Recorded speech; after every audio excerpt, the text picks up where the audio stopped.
सभी प्यारे साथियों को नमस्कार। आज के इस एपिसोड में मैं बात करने जा रहा हूं दो इम्पॉर्टेंट क्वेश्चंस के बारे में, जो कि आप लोग हमारे पिछले YouTube वीडियोस के कमेंट सेक्शंस में लगातार पूछ रहे हैं आप लोग।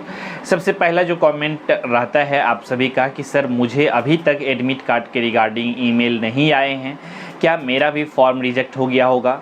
दूसरा क्वेश्चन रहता है कि सर क्या जूनियर इंजीनियर असिस्टेंट ग्रेड 4 के एडमिट कार्ड रिलीज हो गए हैं या नहीं हुए हैं, या फिर किसी भी कैंडिडेट के इस तरह के मेल अपडेट आए हैं या नहीं आए हैं जिन्होंने भी junior engineer assistant grade 4 post के लिए फॉर्म को अप्लाई किया है। इन सभी प्रश्नों के आंसर को जानेंगे। साथ ही साथ आज के इस एपिसोड में यह भी जानेंगे कि लास्ट मोमेंट में आप लोगों का क्या प्रिपरेशन स्ट्रेटेजी होनी चाहिए। तो इस वीडियोस को डिटेल में शुरू करने से पहले अगर आप लोग हमारे एसके ट्यूटोरियल यूट्यूब चैनल पे पहली बार विजिट किए हैं तो इस चैनल को सब्सक्राइब कर लीजिएगा फॉर मोर वीडियोस की नोटिफिकेशंस को पाने के लिए। तो चलिए आज के इस एपिसोड की शुरुआत करते हैं।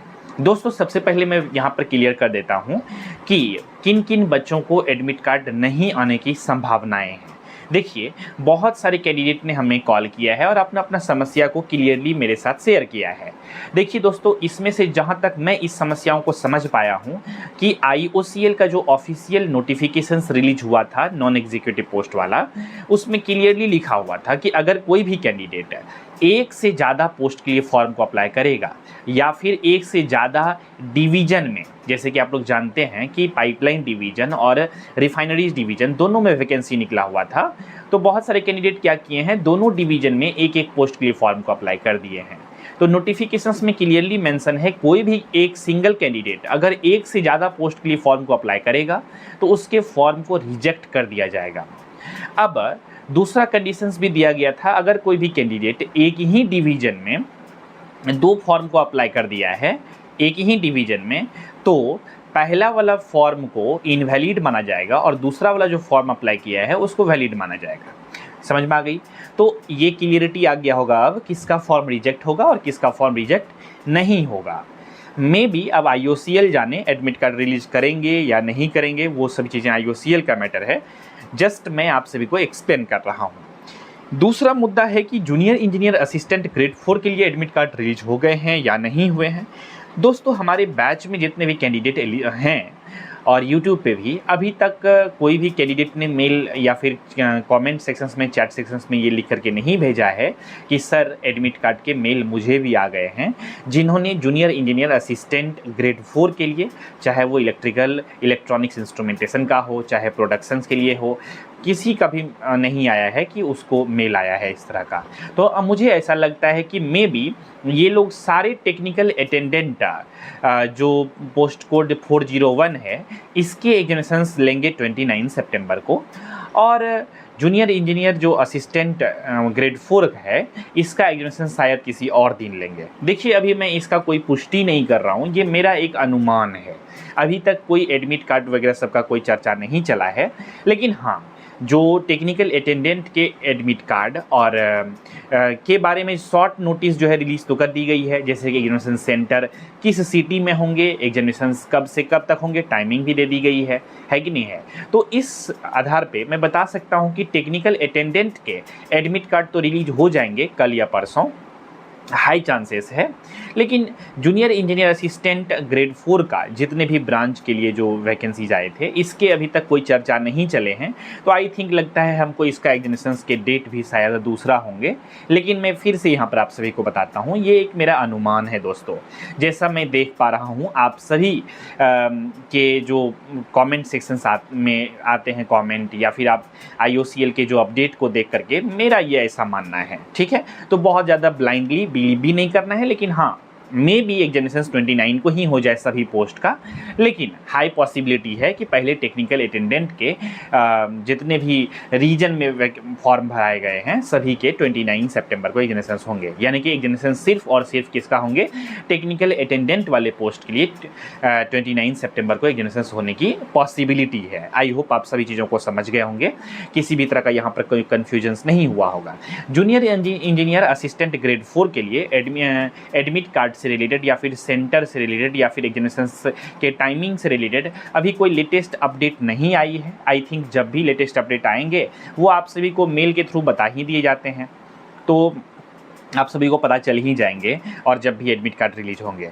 ऐसे जब भी एडमिट कार्ड आएंगे तो मैं आप सभी को टाइम टू टाइम अपडेट देते रहूँगा, तो इसके लिए कोई दिक्कत नहीं है आप सभी को। बस चैनल को सब्सक्राइब करके रखना है ताकि आप अपडेटेड रहें जो भी नोटिफिकेशंस IOCL से रिलेटेड रिलीज हो। अब बहुत सारे कैंडिडेट के मन में होगा कि सर मेरा एक ही फॉर्म हमने भरा है, किसी भी तरह का गलती भी हमने नहीं करी है, मेरा भी मेल नहीं आया है और मैंने टेक्निकल अटेंडेंस से फॉर्म को भरा है, तो क्या मेरा एडमिट कार्ड नहीं आएगा? तो दोस्तों ऐसा कुछ नहीं है, एडमिट कार्ड आपके आएंगे। अगर आपने कोई तरह की गलती नहीं की है तो एडमिट कार्ड आएंगे आपका, ठीक है, इसमें कोई दिक्कत नहीं है, ठीक है। तो आपको बस इंतजार करनी चाहिए। ईमेल नहीं आया है तो कोई बात नहीं, कभी कभी होता है ईमेल आता भी है, आपके ईमेल में आ भी गया होगा, स्पैम में चला गया होगा, कभी कभी टेक्निकल इशू के वजह से ईमेल पहुंचता ही नहीं है। एक यही आश्चर्य का बात है कि ईमेल आजकल कहीं और से भेजा जाता है और कहीं और पहुंच जाता है कि नहीं? मतलब एक कितना टेक्नोलॉजी डेवलप कर रहा है धीरे धीरे, तो कभी कभी टेक्नोलॉजी फेल भी हो जाता है कि नहीं? चीज़ें टेक्निकल है। तो आई होप सभी चीज़ों को आप समझ गए होंगे। तो ये सभी थी बेसिक सी बातें, ठीक है। अब बात कर लेते हैं थोड़ा सा लास्ट मोमेंट में कैसे प्रिपरेशंस करनी चाहिए। देखिए, टेक्निकल अटेंडेंट वाले जितने भी कैंडिडेट हैं, अलग अलग ट्रेड वाले कैंडिडेट होंगे, मैं आपसे यही कहूँगा, आपका एग्जामिनेशन डेट तो श्योर शॉर्ट आ चुका है, एडमिट कार्ड भी 1-2 दिन में दिखेगा ही आप सभी को। तो उस हिसाब से आपको तो बहुत डिटेल में बहुत अच्छे से रिवीजन पे सिर्फ और सिर्फ फोकस करनी चाहिए। और रिवीजन का जब भी मैं बात करता हूँ तो आप सभी को पता है SK ट्यूटोरियल ने एकदम क्वालिटी कंटेंट के साथ, प्रीवियस ईयर क्वेश्चन पेपर के साथ हम लोगों ने बनाया है सैम्पल पेपर को। आप लोग चाहें तो वो सैम्पल पेपर को सॉल्व कर सकते हैं। सैम्पल पेपर को सॉल्व करने के लिए सिंपल में गूगल प्ले स्टोर से SK ट्यूटोरियल ऐप को डाउनलोड करना है और ऐप में लॉगिन करके आपको बैच में इनरोलमेंट लेनी है। इसके बाद आपको सारे सैम्पल पेपर मिल जाएंगे और उसको सॉल्व करनी है। लास्ट मोमेंट में सैम्पल पेपर को सॉल्व करनी है। सैम्पल पेपर सॉल्व करने का मतलब ये है कि आप पूरा सिलेबस को भी कवर कर सकते हैं सैम्पल पेपर के थ्रू। आप अपने प्रिपरेशंस के लेवल को चेक कर सकते हैं या फिर आप अपने नॉलेज को भी थोड़ा बहुत इन्हेंस कर सकते हैं सैम्पल पेपर को सॉल्व करके। तो ये सब फायदा है लास्ट मोमेंट में। मे बी आपको रियल एग्जामिनेशंस में भी सैम्पल पेपर के क्वेश्चंस कुछ देखने को मिल जाएं तो ये मेरे लिए भी बहुत खुशी की बात होगी, ताकि आप लोगों का बेसिकली हेल्प हो जाए, ठीक है। तो आई होप ये सभी चीज़ों को समझ गए होंगे आप लोग। और भी जितने भी पोस्ट के लिए आपने फॉर्म को अप्लाई किया है, अदर पोस्ट वाले कैंडिडेट भी सैम्पल पेपर को सॉल्व कर सकते हैं। सभी तरह के सैम्पल पेपर हैं। तो लास्ट मोमेंट में रिविजन जो होगा वो आपके लिए बहुत ज़्यादा कह सकते हैं वरदान साबित हो सकता है। तो इसीलिए लास्ट मोमेंट में रिविजन पे आपको अच्छे से फोकस करनी है दोस्तों। ये चीज़ों को मैं बहुत अच्छे से क्लियरली बार बार बोल रहा हूँ, ठीक है। तो रिवीजन पे फोकस करिए, अगेन मैं बोल रहा हूँ। और जितना ज़्यादा रिवीजन करेंगे, आपने कुछ भी पढ़ा है या नहीं पढ़ा है, लास्ट मोमेंट में क्वेश्चंस लगाइए जितना ज़्यादा हो सके MCQ क्वेश्चंस को।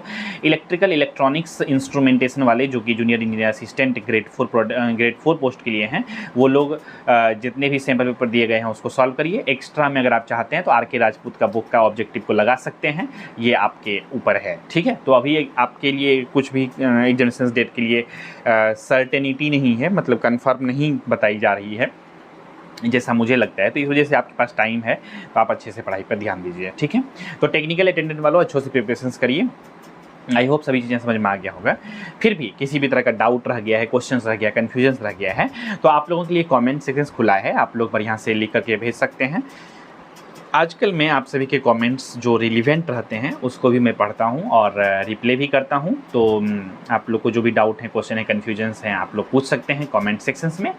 मिलेंगे हम लोग किसी एक अगले एपिसोड में जिसमें और भी किसी भी तरह का कन्फ्यूजन्स होगा, क्वेश्चंस होगा, तो आप लोगों के उस कन्फ्यूजन्स और क्वेश्चंस के आंसर को मैं आप सभी के साथ शेयर करूँगा। तो ठीक है दोस्तों, आज की इस एपिसोड में बस इतना ही रखते हैं। मिलते हैं हम लोग अगले एपिसोड में किसी नए टॉपिक के साथ। कैसा लगा ये वीडियोस कमेंट सेक्शन में भी बताइएगा। इससे क्या होता है कि अगर आपका पॉजिटिव कमेंट आता है तो मुझे एक लिटिल बिट मोटिवेशन मिलता है, जो कि मेरे लिए एक इम्पॉर्टेंट रोल प्ले करता है, अगला नेक्स्ट वीडियोस बनाने में हेल्पफुल होता है हमारे लिए। आई होप आप इन सभी चीज़ों को समझ गए होंगे। किसी भी तरह का डाउट है, क्वेश्चन है, कन्फ्यूजन है तो पूछ लीजिएगा, ठीक है। तो मिलेंगे अगले एपिसोड में, तब तक नमस्कार, जय हिंद, वंदे मातरम।